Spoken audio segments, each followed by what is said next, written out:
민주당이 어제 윤석열 대통령의 시정연설을 전면 보이콧하면서 내년도 예산안 심사가 시작부터 난항에 부딪힐 것이란 우려가 나옵니다. 한편 한동훈 법무부 장관과 민주당 김의겸 의원이 또다시 맞붙었는데요. 여러 가지 정치권 이슈들 짚어보겠습니다. 오늘 이 시간 김행 국민의힘 비대위원, 김현정 더불어민주당 대변인 나오셨습니다. 어서 오시죠. 네, 반갑습니다.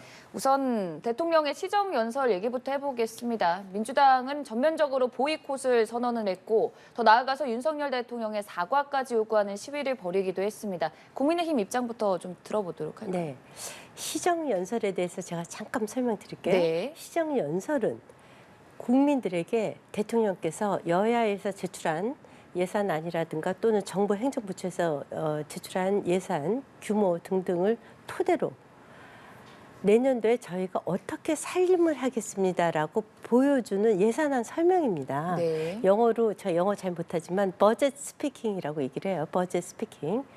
그래서 그것을 정쟁의 대상으로 삼는 것은 적절치 않습니다. 왜냐하면 국회의원들은 월급을 받지 않는 거 아시죠?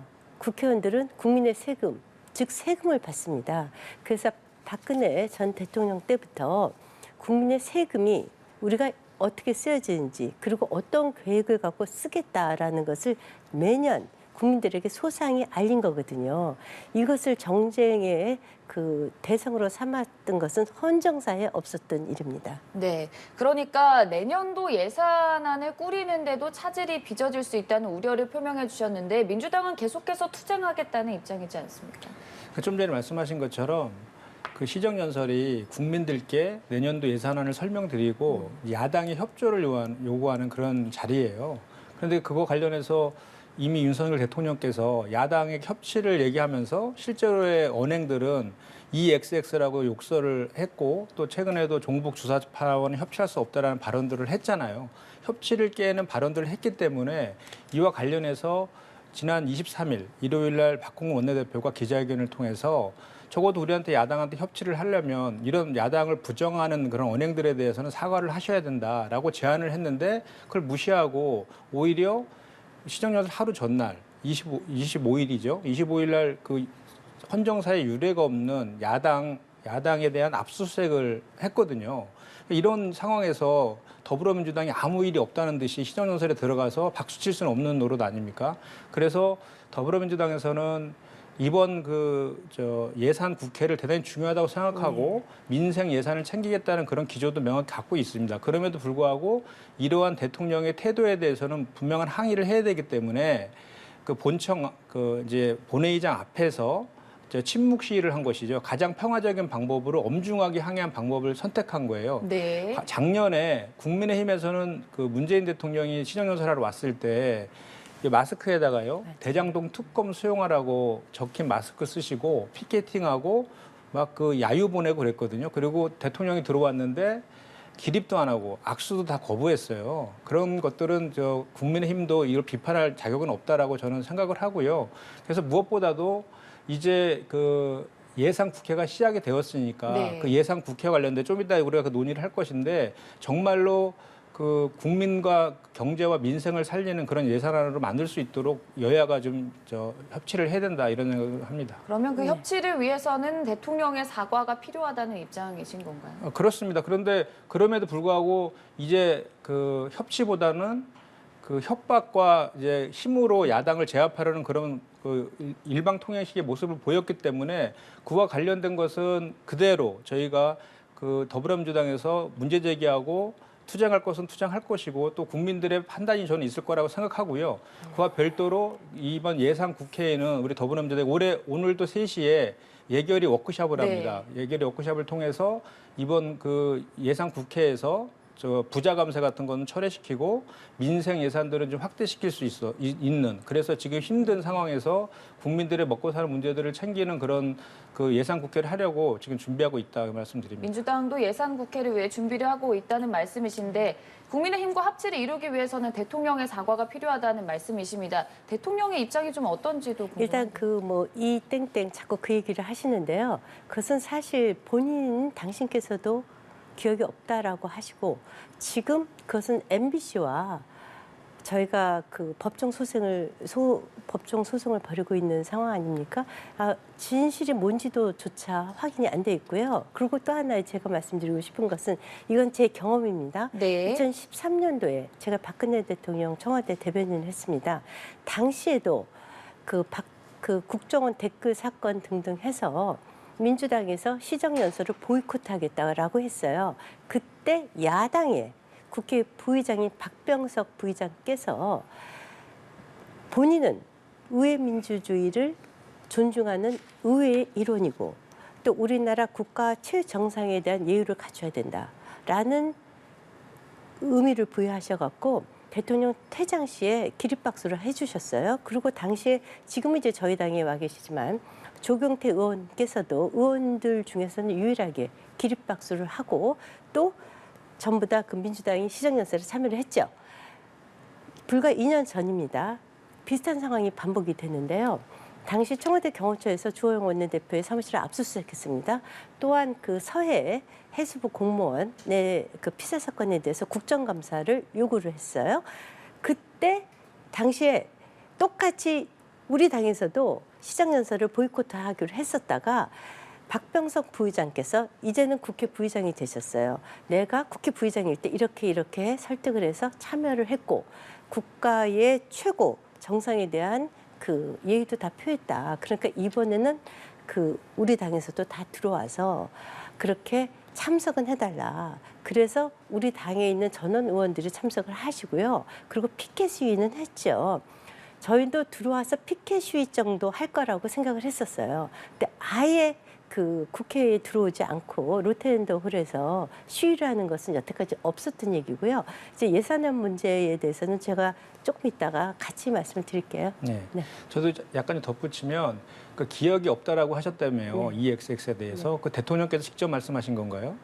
대통령실 통해서 그렇게 얘기했죠. 근데 이제 그렇다라고 걸로 알고 하면 있어요. 네. 지금 국민적 의혹이 있고 야당에서 계속 그거에 문제 제기하고 있잖아요. 그런데 이제 김은혜 홍보수석께서 이거는 대한민국 국회를 지칭한 거고 더 더불어민주당을 지칭한 것이라고 브리핑까지 하셨잖아요, 공식적으로. 그렇다면 그렇게 기억이 안 난다고 하시면 김은혜 홍보수석이 한 그 사실관계 확인하지 않고 한 발언에 대해서 책임을 묻는 모습 정도는 보여주시는 게 그래도 야당의 협치를 구하는 윤석열 대통령의 자세가 아닌가 그런 말씀을 좀 드리는 거고요. 네. 저희도 사실은 말씀하신 것처럼 들어가서 피켓, 뭐 침묵 시 이런 것 정도를 처음에는 생각했는데 그 제안에 대해서 이런 제안에 거절하시고 그다음에 그 야당 한정사에 없는 야당 집단까지 한 상황에서 그냥 들어갈 수는 없는 엄중한 그런 그 사안이었다라는 것들 좀 이해해 주셔야 됩니다. 제가 네. 팩트를 좀 교정을 하자면요. 검찰은 뭐 우리 당과 협의를 해서 검찰 수사를 하는 건 아닙니다. 물론 아시다시피 민주 당사를 압수수색한 적은 없습니다. 마침 민주연구원이 민주 당사 안에 있었죠. 독립법인입니다. 우리 당은 여의도 연구소가 별도 건물에 있어요. 당사에 없습니다. 그러면 그 건물을 압수수색했겠죠. 만약에 민주연구원이 김용이란 분이 지금 피의자 신분이지 않습니까? 만약에 민주연구원이 동대문 같은 데 있었다고 하면 민주당사에 갈 일이 없었어요. 그러니까 민주당사를 압수수색했다. 이렇게 친문서 봉대하지 마시고요. 또한 이전에 이회창 총재 때 대통령 선거 떨어지고 나서 대선 차떼기 정당이라는 오명을 받았을 때 당시에도 야당에 대한 압수수색을 시도를 했었죠. 그래서 야당에 대한 압수수색은 뭐 헌정사에 없었다. 이건 사실에 관계에 맞지 않고요. 분명히 드리고 싶은 것은 민주연구소에 대한 정당한 법 절차에 따른 압수수색이지. 왜냐하면 법원에서 그 영장을 발부해 주지 않았습니까? 특히 법원의 김명수 그분은 그 이전 정권에서 임명하신 분이세요. 그분의 정당하게 발부한 압수영장에 따라서 변호사 입회하에 이렇게 실시된 거를 자꾸 민주당사를 압수수색했다. 이 말씀 이제 그만하시면 좋겠어요. 그러니까 저 김영 비대위원님한테 네. 제가 여쭤보고 싶은 거예요. 그러니까 시정연설 하루 앞두고 네. 굳이 그때 그렇게 압수수색을 들어와야 됩니까? 그리고 제가 잠깐만요. 그리고 그동안 이제 뭐 그 정당에 대한 압수수색 사례도 있었다. 또 뭐 청와대도 있죠. 청와대도 있고 저 김웅 의원실도 있죠. 네, 맞죠. 언론사도 있고. 근데 그때 다 어떻게 했습니까? 다 이미 제출 방식으로 이렇게 협조해서 다 마무리됐거든요.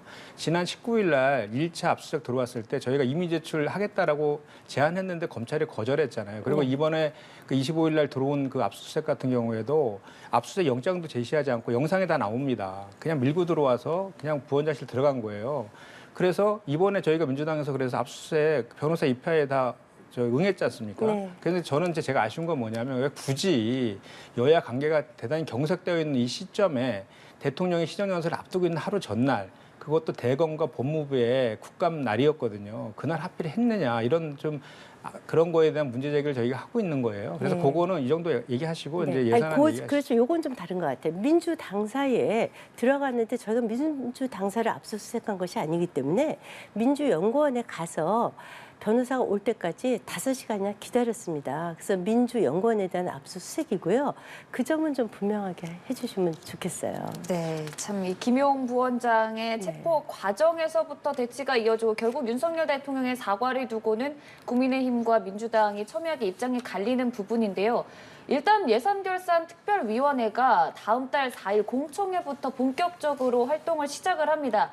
이런 상황에서 민주당이 그럼 앞으로 예산안 심사를 어떻게 할지 좀 계획을 먼저 짚어보도록 할까요? 네, 좀 전에 말씀드린 것처럼 오늘 3시에 예결위 워크숍을 시작으로 네. 어떻게 할 것인가를 구체적으로 이제 논의를 할 건데 네. 기본적인 이제 그 입장은 뭐 이미 밝힌 바와 같이 지금 그 어제 윤석열 대통령의 시정연설의 키워드는 3가지였던 것 같아요. 네. 이게 나랏빚이 1천억이 되었는데 전 정부에서 좀 기인한 측면이 있다. 그리고 재정 건전성이 중요하다는 거고 그 약자 복지를 강화하겠다. 이 3가지가 이제 키워드였던 것 같은데요. 이와 관련해서 저희는 이제 팩트를 제가 좀 말씀드릴 건데 나랏빚 1천억은 정말 그 사실관계를 호도하는 거짓말이다라는 거고 그다음에 건전 재정성 말씀하시면서 그 부자 감세하는 거는 서로 맞지 않는다라는 거고 약자 복지를 강화하겠다고 하면서 민생 예산들만 대폭 다 삭감했거든요. 그거에 대한 그래서 이것은 그 뭐 말 따로 그 예산 따로 하는 유체 이탈 예산안이다라고 저는 말씀드릴 수밖에 없는데 제가 이제 하나씩 좀 말씀을 좀 드려볼게요. 문재인 대통령 때는 코로나19라는 전대 미문의 그런 아주 사태가 있었잖아요. 그래서 확장적 재정 정책을 할 수밖에 없는 상황이었고 그건 세계적 추세였어요. 그래서 확장적 재정 정책을 했음에도 불구하고 우리나라가 건전 재정을 대단히 잘 유지됐다. 그리고 가장 세계에서 먼저 이 코로나 극복 그리고 경제 상황들을 극복했다라고 OECD라든지 IMF라든지 피치 등에서 평가를 한 게 있거든요. 그래서 제가 자료를 보니까 그래서 뭐 그때 그 K방역에서 세계에서 K방역을 해서 칭송하고 막 그러지 않았습니까? 그래서 그 당시에 확장 재정을 썼음에도 불구하고 그 GDP 대비 우리 그 국가 부채가 49%, 49.8%밖에 안 됐어요. 선진국의 평균은 119.8이거든요. 정부 부채가 전 세계 평균의 그 절반 수준도 안 됐어요. 그러니까 코로나19 확장적 재정 정책을 폈음에도 불구하고 그 건전 재정도 잘 유지했다라는 말씀을 드리고 그 다음에 이제 코로나19를 극복하는 과정에서 오히려 확장적 재정 정책을 통해서 경제가 이제 선순환이 되고 세수가 오히려 더 증대돼서 2001년도에는 역대 최대의 58.3조인가요? 58.5조의 세수를 더 걷어들였거든요. 그래서 이제 이와 관련된 내용들은 사실이 아니다라는 말씀을 제가 드리고 그리고 이제 그 민생 예산, 약자 예산 관련해서는 제가 좀 더 다시 말씀드릴게요. 그리고 한 가지만 더 부연하면 대통령이 시정 연설에서 그 이제 김진태 지사 발했던 레고랜드 사태에 관련해서 그 50조 플러스 알파에 대해서 그 시장 안정 그 조치를 취했다라고 공적처럼 말씀하셨는데 이것은 대단히 좀 그 국민들을 좀 약간 좀 국민들 기만하는 것 같다라는 느낌을 지울 수가 없는 게요. 그 김진태 지사 때문에 사실 2천억이면 메꿀 수 있는 사태를 한 달 동안 늦장 대응해갖고 사태를 엄청 키워놓은 거거든요. 그런 키워놓은 상태에서 50조가 추가로 지금 50조도 그 이상 훨씬 더 100조 이상 들 것이다라는 전문가들 예상도 많이 있습니다. 근데 이거를 치적이라고 얘기하는 것은 그 좀 앞뒤가 안 맞는 얘기고요. 오히려 긴축 재정 얘기하시고 재정 건전성 얘기하셨잖아요. 그런데 50조 플러스 알파라는 또 유동성을 시장에 확 뿌리는 거거든요. 그러니까 긴축 재정, 건전 재정하고도 안 맞는 그런 조치인 거예요. 이거는 꼭 좀 지적하고 싶습니다. 네, 제가 참 보는 통계 수치가 보는 사람마다 이렇게 차이가 있을 수 있구나. 자, 저희가 1,000조의 부채를 물려받았습니다. 그중에 일부가 코로나 방역 때 쓰여진 것은 많지만 문재인 대통령이 취임하면서부터 굉장히 방만한 포퓰리즘적인 예산 집행을 굉장히 많이 해서 그것이 결과적으로 건전 재정성을 흐트린 것은 여러 가지 통계 수치로 나오고 있습니다. 그래서 그것에 대해서 저희가 지금 오늘 아침에 제가 세미나를 갔었어요. 너무 걱정이 많이 돼서. 자, 보세요. 전 세계적으로 1,000조의 부채 플러스 고물가, 고금리, 고환율 이것 때문에 고인플레이션이 일어나고 모든 전 세계 국가가 지금 예산을 긴축 재정으로 바꾸고 있습니다. 재정 건전성을 유지하지 못하면 나라가 망할지도 모를 정도로 저희가 굉장히 위급하게 생각하고 있어요. 그래서 2010년 이후에 최초로 639조로 국가 예산도 줄였습니다. 다 우리가 지금 허리띠를 졸라매야 되는 거죠. 보세요. 저희가 그 돈이 많으면 뭐 명품 핸드백도 하나 사고 그래요. 그렇지만 줄이게 되면 집안도 어려우면요. 사치품부터 필요 없는 것부터 불가피한 것부터 다 줄입니다. 지금 그렇게 해서 만들어진 예산안이 639조로 줄인 거예요. 그리고 레고랜드에 대해서 제가 좀 말씀을 드리겠습니다. 저희가 그 김진태 지사를 지방자치니까 말씀드릴 필요는 없어요. 근데 저희도 파악해 보니까 제가 마침 지난주에 그분을 뵌 적이 있어요. 사석에서.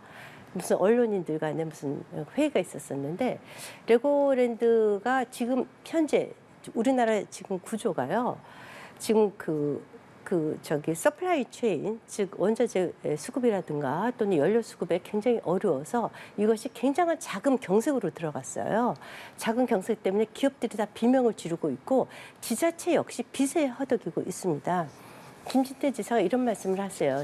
전 지사께서 이 무리하게 지금 시각에서 보자면 물론 그때 당시 최문선 지사가 그 강원도를 위해서 기업을 유치했다고 볼 수도 있어요. 그런데 지금 강원도의 재정상 이것을 계속 끌고 가기가 너무 무리한 거예요. 왜냐하면 긴축 재정이니까. 이것은 어떤 경우냐면 오늘 아침에 어떤 분이 이렇게 얘기를 하시더라고요. 장기 투자지만 바로 돌아올 수 있는 캐시카우가 없는 대표적인 인기 영업성 정책입니다.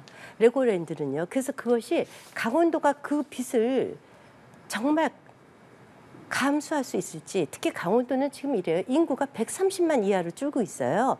용인시보다도 적어지고 있어요. 이런 데서 세수 확보가 굉장히 어려운 그런 절박함이 있었을 것입니다.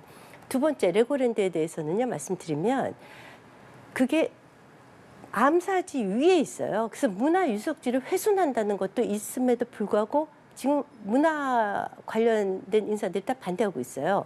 또 레고랜드는 어떠냐면요. 플라스틱을 생산하는 회사이기 때문에 전 세계적으로도 레고랜드는 퇴출하는 상황이에요. 그 세 가지가 복합적으로 얽혀 있죠.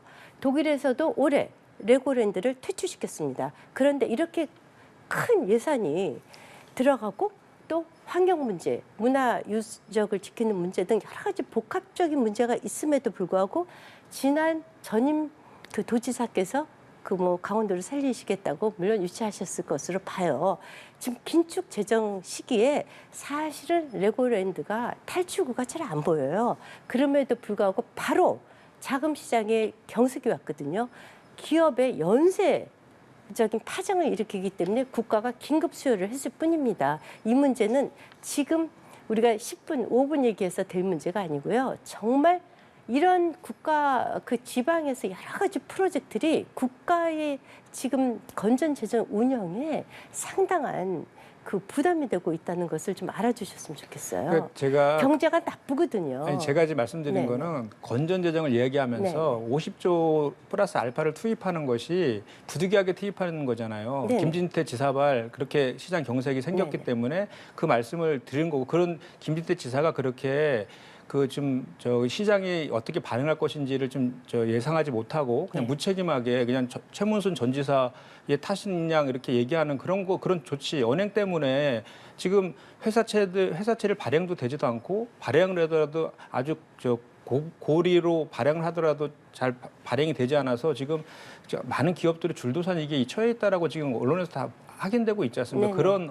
그러니까 지방 정부에서 지급 보증을 섰기 때문에 그걸 믿고 투자했던 많은 기업들 이런 분들에 대한 그 시장 신뢰를 깨트린 김진태 지사의 그 조치는 대단히 잘못된 거죠. 저는 그거를 지적하는 네. 것이고 그거에 대해서 정부가 부득이하게 50조 플러스 알파를 이제 투입한다라고 이제 발표를 하시는 건데 그 50조가 나가게 되면 유동성이 또 시장에 또 막 풍부해지는 거잖아요. 그렇게 되면 다시 그 정도 갖고 푸근해지지 않아요. 금리가 또 올라갈 수밖에 없는 네. 상황인데 결국은 시정 연설과 엇박자 나는 네. 일이 벌어졌다라는 거를 제가 지적한 거예요. 네. 예, 예. 지금 이제 그 미국 같은 경우 불과 얼마 전에 금리가 9.1%까지 치고 올라서 아주 초금리 지금 최근에 8.5%, 7%까지 떨어졌다고 해요.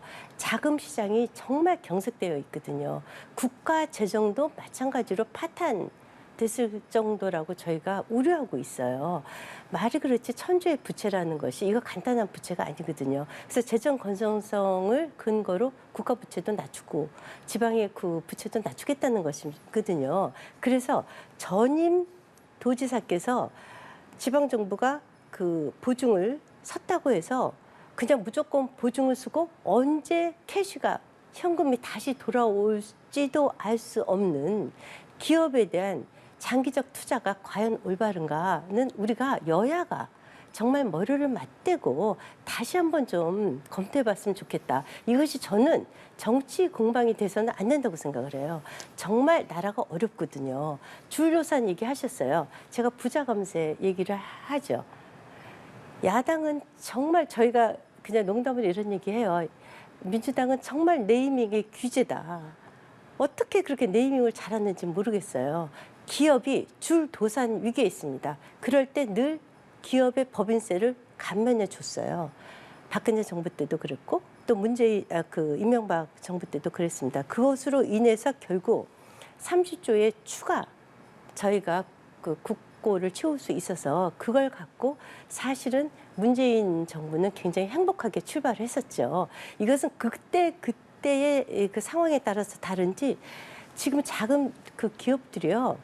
자금을 구하지 못해서 지금 정말 오늘 어떤 조사에 보면 30% 줄도산 얘기까지 해요. 거기다가 법인세를 또 그렇게 때려 넣으면 어떻게 기업이 살아나겠어요. 그리고 지난 정부 때 세수가 늘었다?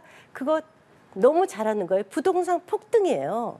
거기서 세금이 늘었죠. 무슨 기업이 너무 잘해서 사실은 너나 할 것 없이 갑자기 부동산이 오르니까 지금 뭐 영끌을 해서까지 기업을 그 젊은이들까지 그 주식 투자하고 또 부동산 사고 그러지 않았습니까? 그 세수가 모였던 것이지 기업이 선순환 구조로 가서 그거 아니거든요.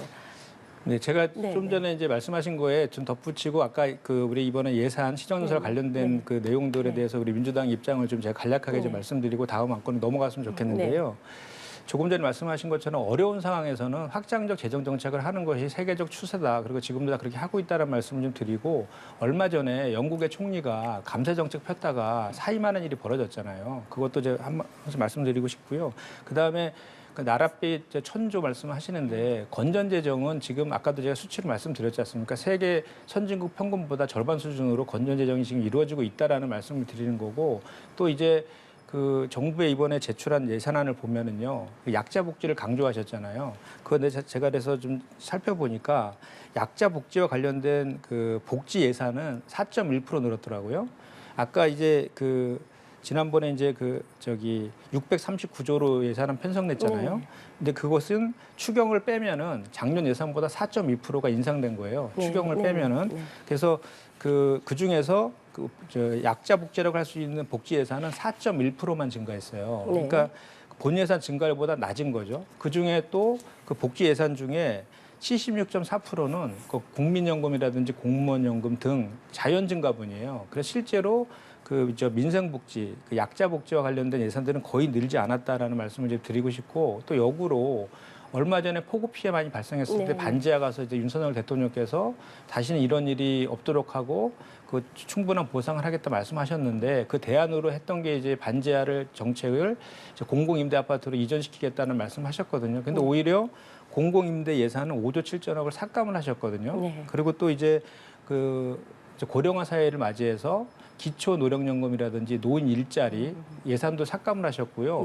그리고 청년 일자리 예산도 삭감을 하셨어요. 그리고 이제 양곡관리법도 지금 정부 여당에서 반대하고 계신데 그 농업 예산도 전체에 639조 중에 2.7%밖에 반영을 안 했어요. 그래서 결국은 이제 약자 복지라고 강조는 하셨지만 실제로 예산을 들여다 보면 이렇게 그 긴축 재정 건전성을 이유로 해서 예산을 많이 삭감을 했는데 그 삭감된 예산들은 전부 다 이렇게 노동자나 사회적 약자들에 대한 예산들을 삭감했다는 말씀을 제가 드리는 거고 반면에 이제 좀 전에 이제 법인세가 이번에 기업이 줄도서라는 상황에서 오히려 법인세 깎아주는 게 맞지 않느냐라는 말씀을 하셨는데 세계적 추세는 지금 다 법인세 인하하고 있죠. 법인세 인하하는 추세라는 말씀을 제가 드릴 수밖에 없고 그뿐만이 아니라 그 법인세 인하뿐만 아니라 종부세, 3주택자 이상의 종부세를 또 소득세도 다 인하를 했거든요. 네. 이 금액이 5년 동안 60조가 넘습니다. 네. 그럼 그렇게 굳이 인하하지 않아도 될 그 돈을 가지고 말씀하신 약자 복지에 쓰면 좋을 것인데 왜 굳이 이렇게 하느냐에 대한 지적들이 있다는 말씀을 제가 좀 드리고요. 그다음에 이제 이런 또 세수가 부족한 것을 메꾸기 위해서 정부가 이제 대안으로 제시한 것이 국유재산 매각이에요. 네. 국유재산 매각은 사실 알짜배기 국유재산을 이제 토지나 건물들을 매각한다는 건데 다 비싸거든요. 그러니까 이걸 살 수 있는 것은 기업이나 아주 부자들밖에 없어요. 결국은 어려운 환경 속에서 서민들은 죽어나는데 오히려 부자들과 기업들만 더 그 사이에 또 이득을 보는 이런 일이 이제 반복되는 그런 예산안으로 편성됐다라는 지적을 저희가 지금 하고 있는 겁니다. 그래서 저희 민주당에서는 아까도 말씀드렸지만 이런 세부적인 내용들에 대해서 우리는 그 아까 우리 앵커께서 말씀하신 것처럼 뭐 이렇게 투쟁 일변도로 그 윤석열 대통령의 그 발언이라든지 뭐 야당 탄압 이런 거에 대해서 투쟁은 투쟁대로 하겠지만 민생과 예산을 챙기는 거는 분명하게 투트랙을 할 것이다라고 했고 그래서 좀 전에 말씀드린 것처럼 이런 부자 감세 이런 것들은 좀 철회시키는 방향으로 가고 민생 예산은 다시 복구시키는 이런 쪽으로 이번 예산국회에 임할 것이다 그 말씀을 드립니다. 그 아까 트러스 총리가 세금을 줄이고 대신 국가 부채를 늘리겠다 이렇게 얘기를 했죠. 그러고 나서 파운드화가 폭락을 하고 트러스 총리가 사임했습니다. 저희는 국가 부채를 줄이겠다고 하는 겁니다. 늘리는 게 아니고요. 그래서 영국의 사례를 들면 안 되고요. 법인세 감면, 종부세 감면은 세계적인 추세예요. 왜냐하면 기업이 살아야 되니까. 어디서 세금을 걷어야 되는데 맞습니다. 돈을 많이 버는 사람들이 많이 벌 수 있도록 구조를 바꿔줘야 되는데 지금 서플라이 체인, 공급망이 다 무너지고 제일 큰 이유는 러시아와 우크라이나의 전쟁 때문에 그래요. 원자재 수급 어려워지고요. 또 연료 확보가 굉장히 지금 국가적으로 연료 확보 때문에 전쟁하고 있지 않습니까? 저희는 문재인 정권 초기에 정부 인수위 때입니다. 그 원전으로 국가 경제를 하지 않으면 문재인 정부 말기에 전기 요금이 40% 인상될 것이라고 이미 문재인 정부 초기 인수위 때 보고를 했어요. 실질적으로 이제는 전기료 인상해야 됩니다. 그러면 기업의 법인세 감면이라도 해주지 않으면요.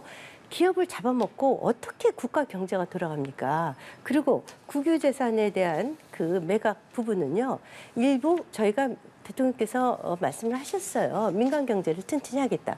경쟁력 없는 국유재산을 팔아서 민간으로 가서 그것이 다시 아주 좋은 그 기업으로 되살아난 적이 많았고요. 실제로 영국 같은 경우 대처 전 총리께서도 그렇게 하셔서 국유재산 매각을 많이 했고 또 하나 이제 그 약자 복지에 대해서 말씀을 드릴게요.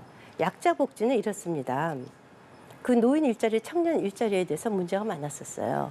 예컨대 그냥 노인 일자리에 대해서 그것의 실효성, 과연 이제 그냥 이렇게 지역에서 뭐 쓰레기를 줍는다라든가 이런 것에 대해서 돈을 지급했었죠. 이런 것이 포퓰리즘적 정책이다라는 그 실효성에 대한 문제가 많았고요. 그래서 항목을 바꾼 것입니다. 항목을 어떻게 바꿨냐? 노인에 대해서 기초연금을 인상을 해주겠다. 양질의 민간 사회서비스형 일자리를 확대하겠다라고 항목을 바꿨죠. 그 청년한테도 실업수당을 그냥 주는 것 대신에 청년 원가주택을 지원을 하고 또 역세권의 찻집을 지원을 하겠다. 그리고 그 청년들이 실업수당 대신에 그 모랄 해저드 문제가 많았거든요. 실업수당을 그 가짜로 타는 경우도 많았고요. 그래서 그 5만 4천 호의 신규 주택을 공급을 하고 또 청년들을 위해서 청년 내일 저축계좌를 만들어서 청년들이 이제 일하면서 차근차근히 저축할 수 있는 사회적 분위기를 만들겠다 해서 거기에 다시 예산의 항목들을 바꿔놓은 것입니다. 그걸 갖고 어떤 예산이 없어졌으니까 약자는 배려하지 않았다. 당연히 저희가 가계에서도요. 가계부를 보면 아, 이 예산은 필요가 없었구나. 이 예산은 잘못 쓰였구나. 그러면 이것은 다른 쪽에 써야겠다. 이거는요. 가계부를 쓰는 우리 서민들도 다 알아요. 그것을 다시 바꾼 겁니다. 그래서 국가 재정을 건전하겠다고 한 것을 트러스하고 같이 맞물려서 바로 비교하시면 안 되죠. 그래서 이것은 저는 예산국회 곧 시작되지 않습니까? 저는 야당도 적극적으로 협조할 것으로 기대합니다. 네. 말씀처럼 다음 달 본격적으로 예산국회 시작될 예정인데요. 이 부분 얘기는 여기서 좀 마무리 짓도록 하고 어제 또 뜨거운 화제가 됐던 부분이 한동훈 법무부 장관과 김의겸 의원의 충돌이었습니다. 김의겸 의원이 녹취록을 재생하면서 한동훈 법무부 장관과 윤석열 대통령 그리고 몇몇의 변호사들 술자리를 가졌다라는 의혹을 제기한 건데 여기에 대해서 한동훈 법무부 장관이 일단 법적 투쟁까지 예고를 한 상황이고요. 조금은 격앙된 모습을 보였거든요. 그 배경 어떻게 봐야 됩니까? 아니 김의겸 의원님은 이게 한두 번이 아니에요. 이렇게 헛방친 게. 아니 예를 들어보시죠. 네. 대선 때입니다. 그 김건희 여사가 그 르꼬르비지에 전시회를 했어요. 그때 그 소가죽을 뭐 벗겼다는 무속인이 나와서 축사를 했다. 그 축사가 전부 다 공개됐어요. 거기에 그 무속인이 이제 없었어요. 그래서 언론에서 다 보도했어요. 그렇지만 많은 사람들이 그냥 김의겸 의원이 그렇게 폭내버리니까 아 그때 무속인이 와서 축사했는 줄 알아요. 그러니까 아니면 말고가 아니라 그렇게 해서 던져버리면 해명하는 쪽은 굉장히 어렵죠. 근데 이게 한두 번이 아니거든요. 너무 반복되고 너무 거짓말을 많이 하시니까 저는 이분이 이전에 기자 출신이었다는 것을 믿을 수가 없어요. 아니 어떻게 이렇게 기자가 팩트에 근거하지 않은 말씀을 이렇게 그럼 내질러 놓으면 근데 어떤 사람들은 또 믿어요. 저는 지금 그 대통령실에서 당시에 르꼬르비제 전시 때 무속인 와서 축사한 적 없어요. 그거 왜 고발하지 않는지 모르겠어요. 동영상이 다 공개됐는데. 네. 그러니까 김의겸 의원의 주장은 사실이 아니다는 말씀이신데 한동훈 법무부 장관도 아니다라는데 자신의 직을 걸겠다고까지 말을 했고 일각에서는 이 발언이 이루어진 장소가 국감 자리이기 때문에 면책 특권을 좀 활용한 게 아니냐는 비판도 있습니다. 이게 사실인지 아니면 또 김의겸 의원이 한동훈 법무부 장관에 대응해서 어떤 조치를 내놓을 건지 좀 말씀을 해주신다면. 일단 국정감사장에서 제보가 들어온 것을 그 질의하는 것은 헌법기관인 의원이 판단할 문제예요. 네. 그래가지고 이제 사실관계를 물은 거거든요. 사실관계를 물으면 그게 사실이 아니라면 아니라라고 대답하면 되는데 뭐 중간에 말을 자르고 고성을 지르든다든지 또는 뭐 나는 장관직을 걸을 테니 당신은 뭐를 걸을 것이냐라는 식으로 이렇게 도발적인 행동을 하는 것은 국민을 대의하는 국회를 모독하는 언행이라고 봐요. 저는 거기에서 아, 이분이 특수부 검사 출신 법무부 장관이라는 게 데자뷰가 딱 되더라고요. 그러니까 지금도 이 상황에 대해서 이제 김의겸 서로의 이제 주장이 틀린 거죠. 이제 그 한동훈 장관은 그런 사실이 없다라고 이제 그 벌떡 뛰는 거고 김의겸 의원은 추가적으로 계속 진실을 밝혀나가겠다 이렇게 입장을 냈거든요. 그래서 그거는 더 사실관계 여부에서 더 지켜보면 될 것 같고 이와 관련해서 저도 한 가지 사례를 좀 말씀을 드릴 수밖에 없어요. 네. 국감장의 성격이 그렇다는 말씀을 드리는 건데 과거에 경기도 국감에서 김용판 의원이 돈다발 사진을 이렇게 걸어놓고 이게 그 국제 마피아 조직 조폭이 이재명 당시 성남시장한테 준 뇌물이다 이렇게 폭로했거든요. 근데 그것이 국민들에 의해서 반나절 만에 사실이 아닌 게 확인이 됐어요. 확인이 됐는데 그거에 대해서 김용판 뭐 의원에 대해서 어떤 책임을 물었나요? 저기 국민의힘 내에서 네. 그런 거 없잖아요. 그리고 그것을 제보를 했던 사실이 명확히 아닌 것을 제보했던 정영학이 아니라 그 장영화 변호사에 대해서도 그 고발을 했거든요. 그래서 검찰에서 무혐의 처분했어요. 그런 사례도 있다라는 말씀도 제가 덧붙여 드립니다. 네. 그래서 사실은 이제 직을 걸어라 이 얘기는 그 전에 국감에서 이미 김의겸 의원께서 먼저 하신 말씀이세요. 그러니까 이제 이번에 본인에 대한 하도 말도 안 되는, 이분도 국무위원이세요. 아무리 국회라도 국무위원을 그렇게 막 그 근거 없는 찌라시에 나오는 얘기를 갖고 그렇게 들이대면 그 소중한 국정감사 시간이 도대체 이건 국민에 대한 모독이기도 하고요. 제가 진짜 여쭙고 싶을게요. 지금 그 김의겸 의원의 그 뭐 폭로라고 할까? 그거 믿으세요? 지금 민주당은? 한번 얘기 좀 해줘보세요. 아니 그거는 그 믿으세요? 김의겸 의원께서 입장 표명을 했기 때문에 네. 그 향후에 어떻게 사실관계가 확인되는지 지켜보면 된다고 그리고 봅니다. 지금 제가 진짜 그 요즘 민주당 내에서도 김의겸 리스크라는 말도 나온대요. 그분이 단지 국회의원이 아니라 대변인이에요. 대변인께서 그렇게 수차례 헛발질을 하시면 민주당 지지율에 도움이 돼요? 아니 정말 궁금해요. 정말 아니, 이게 민주당 지지율에 도움이 됩니까? 국회의원 신분으로서 네. 뭔가 의욕적인 것을 밝혀내는 것은 어떻게 보면 그 국회의원의 소임일 수도 있는 거예요. 그러니까 이 내용 민주당 관련해서는 한 번 더 지지율은 떨어져도 돼요? 지켜보시죠. 네. 지지율은 지금 네. 국민의 윤석열 대통령의 국정 지지도가 지금 바닥을 치고 있잖아요. 예. 그래서 제가 예. 저는 이 말씀을 꼭 드리고 싶어요. 예. 네, 죄송합니다. 알겠습니다. 저기요 그때 네. 죄송합니다. 녹취록의 주인인 그 첼리스트 그 여자분이 있어. 죄송합니다. 그분이 지금 굉장히 격앙되셨어요. 본인의 동의 없이 국회에서 본인의 목소리가 흘러나왔어요. 남자친구한테 한 말이래요. 남자친구가 이거 전형적인 데이트 폭력이에요. 그 여성분도 진실을 밝히지 않고 있고 자기가 한 말이 국정감사장에서 틀어질 것이라고 생각도 못했을 거예요. 그리고 지금 그 여성분의 인스타그램, 페이스북이 뭐 온갖 폭격을 다 받고 있어요.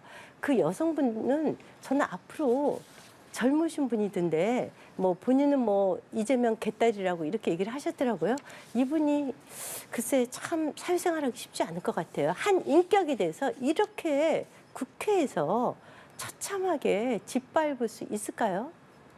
저는 이 여성에 대해서도 사과해야 된다고 생각을 해요. 네, 알겠습니다.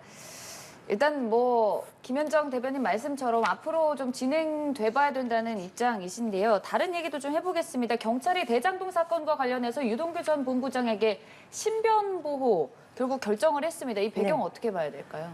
사실은 이거 저희 비대위 회의할 때 제가 이분 풀려나실 적에 국가에서 신변 보호해줘야 된다라고 먼저 얘기했어요. 아, 네. 왜냐하면 작년부터 시작해서 그 이재명 대표와 관련된 의혹 있지 않습니까?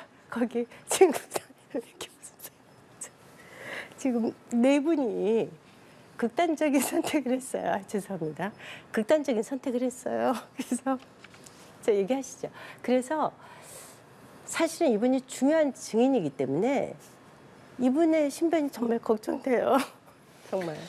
그러니까 저도 이 말씀을 좀 드려야 되는데요. 저희는 이미 그렇게 규정하고 있지 않습니까? 그 원래 대장동 건이 작년 9월 달에 수사가 시작돼서 383일 동안에 다 온갖 수사를 했는데 나온 게 하나도 없어요. 그 과정 속에서 그 이재명 대표와 관련된 그 압수수색은 224회, 윤석열 대통령 관련된 압수수색은 0건입니다. 그래서 대단히 그 검찰의 수사가 공정성을 잃었다는 걸 먼저 한번 지적을 하고 싶고, 그래서 이번에 그 유동규 씨가 석방돼 나왔는데요. 석방돼 나올 때, 그러니까 유례 신도시권으로 추가 기소가 됐었잖아요. 네. 그리고 본인이 불법 대선 자금을 전달했다라고 자백을 했잖아요. 범인을 왜 석방합니까? 그게 그 문제를 제기할 수밖에 없고, 그리고 뇌물 수수면 형량이 그 무기징역 또는 10년 이상이고요.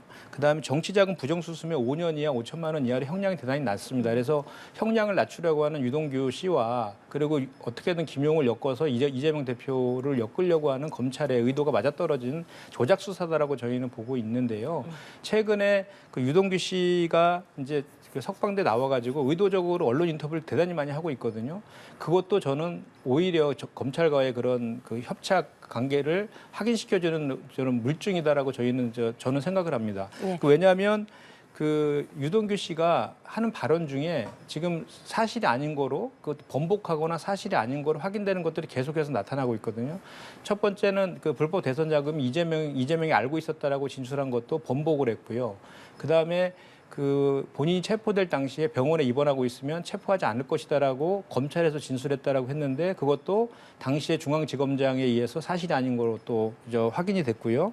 그 다음에 이제 그 변호사가 이제 가짜 변호사라고 주장을 하셨는데 그 가짜 변호사라고 주장하는 분은 본인이 선임한 분이에요. 그래서 사실이 아니고 그다음에 저기 10년 전에 뭐 김용 정진상에 술 접대를 했다 이런 내용들도 2013년 얘기거든. 이 건과 아무 상관이 없는 10년 전 얘기들을 꺼집어내 가지고 마치 이 건과 연관돼 있는 것처럼 그렇게 언론 표현을 계속 하고 있거든요. 거기다가 그 이제 25일 날 했던 그 당사 압수수색을 통해서도 나온 게 아무것도 없지 않습니까? 그냥 파일 4개 정도 이번 사건과 관련 없는 파일 4개 정도 가져간 그 정도거든요. 그래서 저는 그렇기 때문에 지금 우리 더불어민주당은